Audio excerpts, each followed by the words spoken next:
యేసుక్రీస్తు వారి యొక్క శాంతి మీకు కలుగునుగాక. నేను డాక్టర్ మణికుమార్. ఈ నెల దేవుడు మనకిస్తున్న వాగ్దానం ఏంటంటే, నా శాంతిని మీకు అనుగ్రహిస్తున్నాను, లోకం ఇచ్చినట్లుగా మీకు అనుగ్రహించట్లేదు.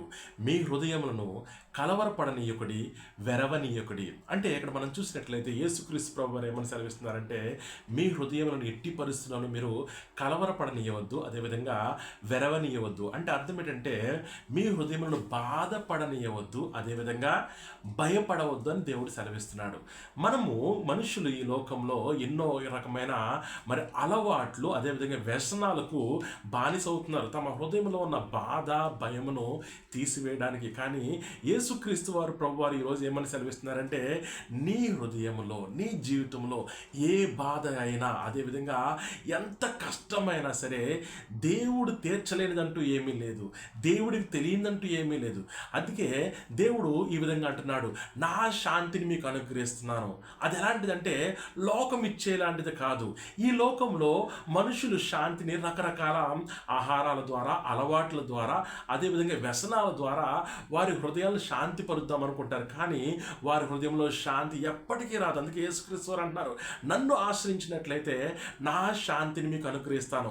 అది లోకం ఇచ్చినట్లుగా కాదు, అది మీకు తృప్తి ఆనందమును కలుగజేస్తుంది. అందుకే యేసుక్రీస్తు ప్రభు వారు ఏమంటున్నారంటే, మీ సంతోషమును ఎవడును నీ ఎదురు నుండి తీసివేయలేడు. నేనిచ్చే సంతోషాన్ని, నేనిచ్చే శాంతిని ఎవరు కూడా నీ ఎదురు నుంచి తీసివేయలేరు. యోహాను సువార్త 16:22 సెలవిస్తున్నారు, ఆ మీ సంతోషమును ఎవడును మీ ఎదురు నుండి తీసివేయలేడు. ఇప్పుడే దేవుణ్ణి మనం ఆశ్రయిద్దామా? అది ఎలాంటి ఇబ్బంది అయినా, అది ఎలాంటి కష్టమైనా, ఇప్పుడే దేవుడు మీ హృదయం తీసివేయడానికి ఈ నెల వాగ్దానం చేస్తున్నాడు. మనం ఇన్ని నెలలు కూడా ఎంతగానో వేదన పడవచ్చు, భయపడవచ్చు. ఎవరు నాకు సహాయం చేస్తారు, ఎవరు నన్ను ఆదుకుంటారు, ఎవరు ఈ బాధను నన్ను తీసివేస్తారు, ఎవరు ఈ భయాన్ని నన్ను తీసివేస్తున్నారు. కానీ యేసుక్రీస్తు ప్రభువారు ఈ భూలోకానికి వచ్చి ఆయన వాగ్దానం ఇస్తున్నారు. ఎవరంటే, నా శాంతినే మీకు అనుగ్రహిస్తున్నాను. దేవాది దేవుడి యొక్క శాంతిని మన హృదయానికి అనుగ్రహిస్తున్నారు. ఎప్పుడైతే ఆయన శాంతిని మనం పొందుతామో మన హృదయంలో నెమ్మది, సంతోషం కలుగుతుంది. ఇప్పుడే చిన్న ప్రార్థన చేసి ఆయన శాంతిని పొందుతామా? యేసయ్యా, నీకు వందనాలు, నీ కృపను మాకు అనుగ్రహించండి, నీ శాంతిని మాకు అనుగ్రహించండి.